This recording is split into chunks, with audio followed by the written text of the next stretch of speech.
8장 22절에서 26절까지입니다.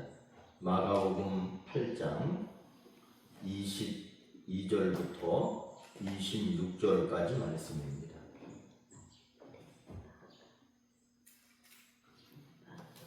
주일날 그 말씀이시네. 아, 이거 기억력 좋으시네요, 이번 달에. 아니 그게 아니라. 자, 여기 교독해 볼게요.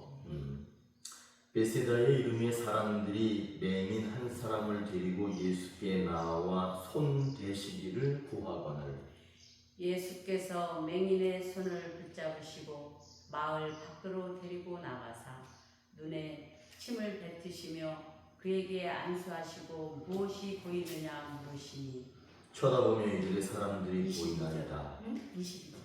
26절? 네, 24절 문제 지금. 24절. 쳐다보며 이르되 사람들이 보이나이다. 나무 같은 것들이 걸어가는 것을 보나이다 하거늘 이에 그 눈에 다시 안수하심에 그가 주목하여 보더니 나아서 모든 것을 밝히 보이리라.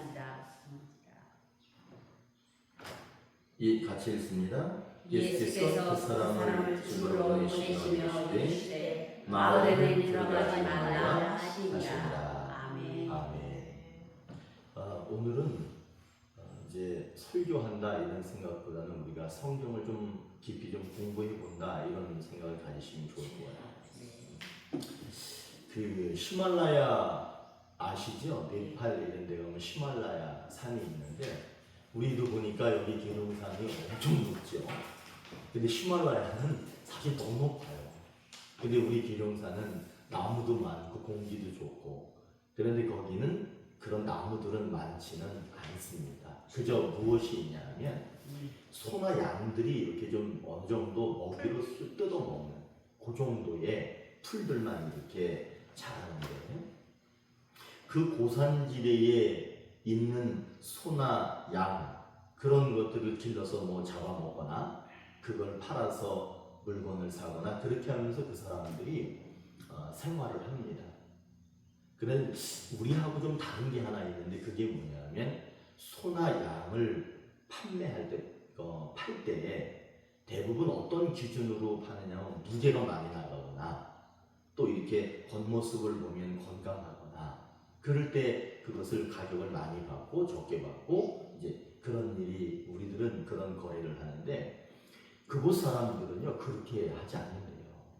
그러면 어떤 기준으로 가격을 책정하느냐 봤더니 습관을 본대. 그 무리들이 이렇게 있으면 정하는 게 아니라 가만히 지켜본다는 거예요. 그 습관을 보는데 어떤 소나 양은 풀을 먹으면서 이렇게 올라가는 게 있대요. 그리고 어떤 애들은 아래로 내려간다는 거예요. 그랬을 때 아래로 내려가는 소나 양은 가격이 낮고 아무리 건강하고 살집이 많아도 가격이 적고 위로 올라가는 애들이 가격이 비싸다는 거예요. 그러니까 위로 올라가는 습관을 가진 애들이 비싼 이유가 뭐냐 하면 아래로 내려갈수록 풀이 없다네. 그리고 위로 올라갈수록 먹이가 많대요. 그렇기 때문에 아래로 내려가는 아이들은 결국에는 풀이 없어서 마르거나 가치가 떨어지거나 나중에 죽을 수밖에 없다는 거예요. 그러나 힘들지만 위를 향해서 올라가는 소나 양은 살 수 있는 애들이기 때문에 습관이 좋은 애들이기 때문에 걔네들이 가격을 비싸게 받을 수 있다 그래요. 그걸 보면서 무슨 생각이 드냐면 우리들도 아래를 향해서 가는 사람들인가 아니면 위를 향해서 가는 사람들인가. 아래로 가는 거는 조금 편합니다. 위로 가는 게 조금 힘이 듭니다. 결국에 우리들은 그런 히말라야의 소나 양 그들의 습관을 보면서 우리도 신앙생활하고 하나님을 따라가는 사람들로서 어떤 습관을 가져야 될까?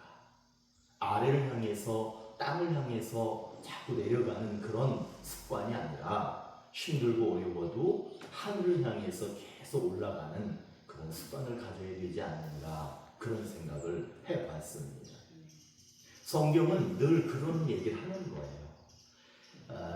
존 웨슬리 목사님이 하늘 가는 길이라는 아주 매우 중요한 설교를 하셨고, 그가 한 모든 설교는 다 하늘 가는 길에 관한 설교였어요.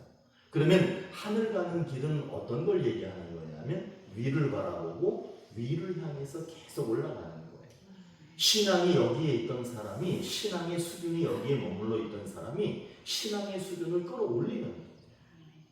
기도도 이만큼 하는 사람이 더 많이 기도하는 것이고, 예배를 이만큼 드리는 사람이 더 많이 드리는 것이고, 하나님 앞에 헌신하는 것이 이 정도였다면 더 높이 하는 것이고, 그것이 결국에는 성경이 우리에게 요구하는 것이고 우리들이 가져야 될 습관이다, 그런 겁니다.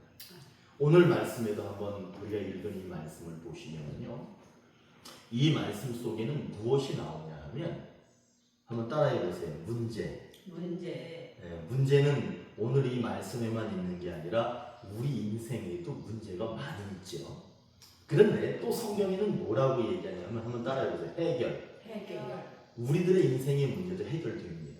성경은요, 항상 문제를 얘기하고요, 해결을 얘기해요. 근데 왜 이 얘기를 하고 있느냐?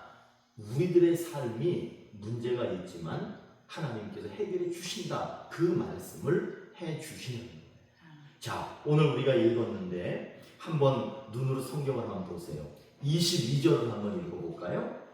자, 같이 읽겠습니다. 시작. 베세다의 이름에 사람들이 맹인 한 사람을 데리고 예수께 나와 손대시기를 구하거늘. 자, 공부하는 거니까 제가 물어보게, 권사님들한테 오늘 읽은 22절의 말씀 속에 뭐가 문제인가?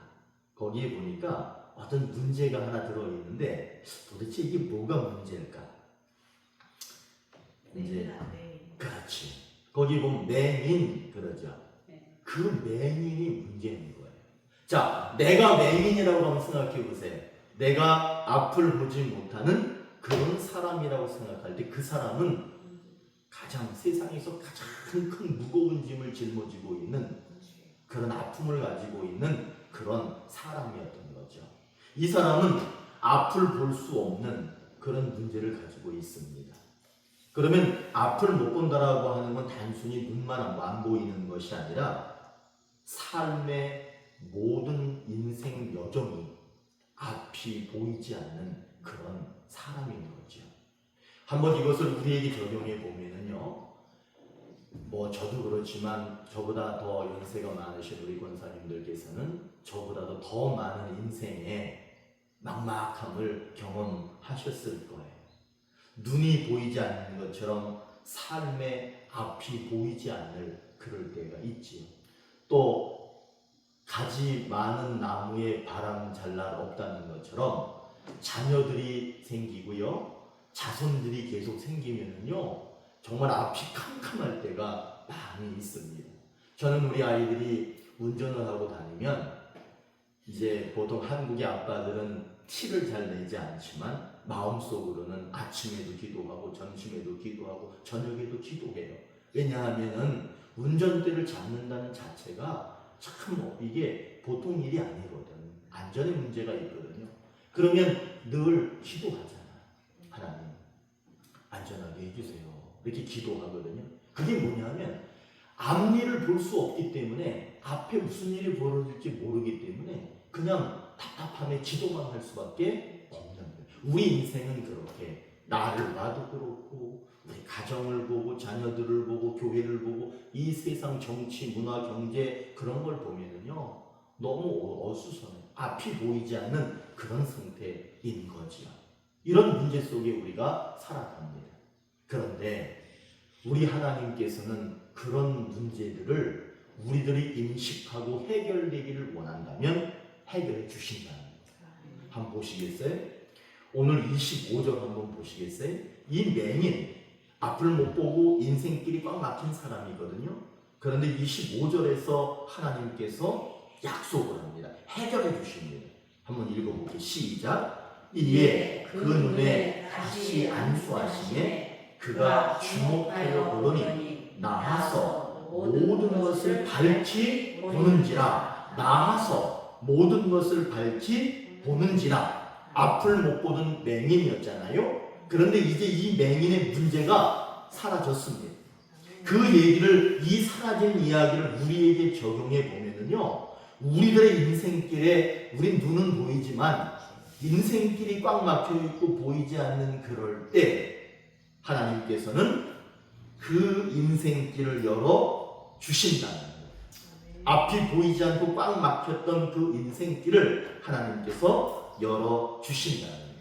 참 성경이 좋은 게 뭐냐 하면 문제야 얼마든지 나타나라는 거예요. 지금 오늘 우리는 요 마가복음이라고 하는 이 코딱지만큼만 보고 있는 거예요. 이 두꺼운 성경 속에 그것만 보는데 이 작은 부분에서도 하나님께서는 사랑의 역사, 해결의 역사, 문제를 사라지게 하시는 도움, 이것을 우리에게 주고 계시는 거예요. 이제는 우리 가정에도 어떤 문제가 있을 때 걱정, 염려하기보다는 하나님의 약속을 믿으세요. 해결하신다는 거. 또 우리 교회가 약간의 어려운 문제가 당면에 있지만 하나님께서 해결해 주신다. 절대로 인간적으로 해결하려고 하면 안 됩니다. 하나님이 손을 대시고 하나님께서 만져주시고 하나님께서 낫게 하시고 하나님께서 해결하실 때 가능한 거예요. 저는 마음이 편한 이유가 뭐냐면 저는 성경 말씀을 믿습니다. 누가 떠들어대는 그런 얘기 전 잘 안 믿습니다. 그러나 성경을 보면 문제가 있을 때 반드시 해결하는 그건 저는 믿습니다. 오늘 보셨잖아요. 맹인이 안 보였죠? 그런데 하나님께서, 예수님께서 밝히 보게 고쳐주셨죠. 그런 것처럼 우리의 답답한 문제도 하나님이 해결해 주신다는 거예요. 그런데 그 문제가 해결돼서 문제가 사라지고 구원의 역사, 하나님의 좋은 역사만 나타나기 위해서는 반드시 손바닥이 이렇게 해서 이게 하나님이에요. 하나님이 해결하시는 거예요. 그런데 이게 소리가 안 나잖아. 반드시 하나님은 우리에게 손바닥을 펴라고 얘기합니다. 그래서 하나님의 손바닥과 우리의 손바닥이 같이 있을 때 소리가 난다는 거예요. 그러면 여기서 우리가 어떤 손을 내밀어야 하느냐? 하나님께서 이렇게 말합니다. 22절을 한번 읽어볼게요. 시작. 벳세다의 이름에 사람들이 맹인 한 사람을 데리고 예수께 나와 손 대시기를 구하거늘. 지난주에 설교 들으셔서 이제 조금은 아마 이해가 하실 거예요. 지금 하나님께서는 문제 앞에 해결하시려고 하는 것을 가지고 계셔요. 그러면 우리들이 그 문제를 해결받으려면 어떻게 해야 되느냐라고 할 때 오늘 22절에서는 우리에게 두 가지를 요청합니다. 그 첫 번째가 뭐냐 하면 답답한 인생을 살고 있는 사람들을 누구에게 데려오라? 예수께. 그렇죠. 그러니까 내가 답답하면 내가 예수님께 가면 예수님이 내 문제를 해결하실 거고요. 어떤 사람이 답답한 문제를 가지고 있을 때 그 사람을 예수님께 데려가면 예수님이 그 사람도 해결해 주신다는 거예요. 그런데 또 하나가 있어. 손 대시기를 하고 거기에 보니 마지막에 구하거늘. 이거는 뭐냐 하면 기도했다, 간청했다, 요청했다, 간구했다, 부탁했다, 하나님께 졸랐다 이런 거예요. 그러니까 답답한 나를 데리고 예수님께 갖다 놓고 간청하셔야 되고 누군가가 답답한 인생을 살고 있으면 데려다가 놓고 간청해야 되는 거예요. 저희가 잘 아는 부부가 있는데 그 딸이 이혼 위기에 있어요. 이혼 위기에 있을 때 요즘 세상은 그렇더라고요. 야, 다 이혼해. 다 이혼하니까 우리 아들이 그 어느 날 그 아빠 제 친구 10명 중에 7은 다 엄마 아빠가 따로 살아요. 심각한 문제예요. 지금 심각한 문제인데 그러면 그런 심각한 문제에 빠져 있는 사람들이 스스로 해결할 수 있느냐? 안 돼요. 스스로 해결할 수 있는 문제가 있고 하지 못하는 문제들이 있습니다. 부모 속 썩습니다. 그냥 속상의 정도가 아니라 식음을 전폐하고 잠도 못 자고 부모가 도리어 우울증에 걸려서 그렇게 살아갑니다. 그럴 때 제가 기도해 주었어요. 그리고 상담해 줬어요. 그리고 해결 방법도 제시해 줬어요. 그러니까 밝아졌어요. 그 부모도 밝아지고 자녀도 밝아지고 가정이 다시 회복됐어요. 결국에는 무슨 얘기냐면 그 문제 있는 사람들을 하나님 앞에 데려다 놓고 함께 기도하는 거예요. 그것이 가장 좋은 방법이야. 병이 들었든 가정에 아픔이 찾아오든 자녀들에게 문제가 있든 교회에 아픔이 찾아오든 어떤 상황 속에서도 절대로 사람의 지혜로 하려고 하면 안 되고 함께 하나님 앞에 기도할 때 해결할 수 있다는 걸 말해주고 있는 거예요. 그러니까 이제 우리들은 앞이 캄캄해요. 안 보여요. 그런데 하나님이 해결하실 거예요. 그런데 그 해결이 속히 일어나기 위해서는 어떻게 해야 되느냐? 이제 그 문제를 여기다 놓고 함께 기도하는 거예요. 그러면 해결해 주신다는 거예요. 그러나 만일 답답한 문제가 있음에도 불구하고 그 문제를 하나님 앞에 갖다 놓지도 않아. 기도하지도 않아. 그리고 나서 해결되겠지. 해결될 거야. 그런 마음을 갖는 것은 올바른 신앙이 아니겠죠. 하나님은 분명히 얘기합니다. 맹인이 눈을 환하게 떠서 볼 수 있었던 이유는 사람들이 그 맹인 문제덩어리를 갖다 놓고 예수님한테 기도하고 만져달라고 했기 때문에 해결된 거라는 거예요. 자, 이제 우리는 우리들의 가정의 문제도 있을 거고 권사님도 아프고 막 그러잖아. 그런 문제도 있을 거고 교회의 문제도 있고 그럴 때 이제는 우리는 알았어요. 무엇을 하면 되느냐? 그것이 이런 보이는 문제라면 갖다 놓을 수 있고 보이지 않으면 보이지 않는 문제를 하나님께 갖다 놓고 기도 제목으로 삼고 함께 기도하면 해결해 주신다는 약속을 하고 계시는 거예요. 성경 공부 끝났어. 자, 성경은 늘 문제 해결 그리고 그 해결을 위해서는 우리에게 하나님이 요청하시는 게 있다. 이 세 가지를 기억하시는 거예요. 수요일 날 나와서 함께 공부를 하실 땐 말씀을 볼 때마다 다양한 문제가 나올 거예요.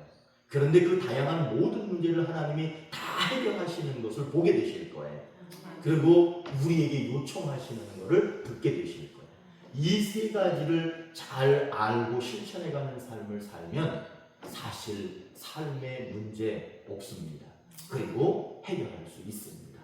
그런 믿음으로 앞으로도 계속해서 이 성경 공부를 함께 해 가셨으면 좋겠습니다.